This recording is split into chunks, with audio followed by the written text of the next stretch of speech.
La découverte scientifique des couleurs. Qu'est-ce que le cercle chromatique? Le cercle chromatique est un cercle avec toutes les couleurs en dégradé. La couleur opposée à une est sa couleur complémentaire, c'est-à-dire que l'orange est la complémentaire du bleu.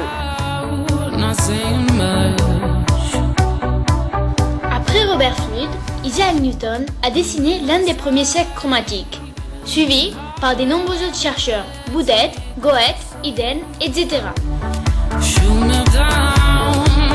À quoi servent les cellules cônes? On voit les couleurs grâce aux cellules cônes de la rétine. Les cellules bâtonnées permettent de calculer l'intensité de la lumière. L'énergie transportée par la lumière est quantifiée, ce qui veut dire qu'il est mesuré. Quelle est la loi du contraste simultané des couleurs inventée par Michel Eugène Chevreuil? Du contraste simultané est en fait que notre cerveau, quand il voit deux couleurs qui sont très proches, il les voit comme le mélange de ces deux couleurs. Comment Isaac Newton a-t-il prouvé qu'un prisme décompose la lumière?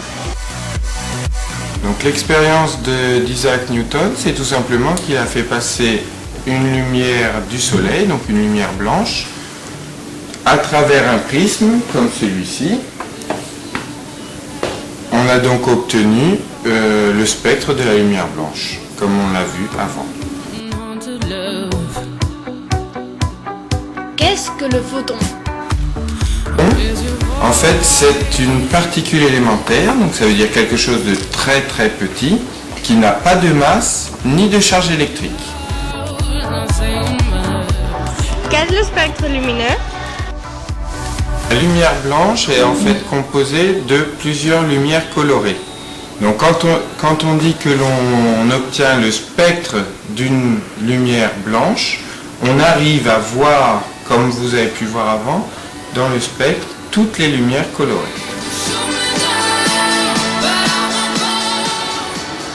Qu'est-ce que veut dire que la lumière soit une onde électromagnétique? L'onde électromagnétique est en fait une perturbation d'un phénomène électrique et d'un phénomène magnétique.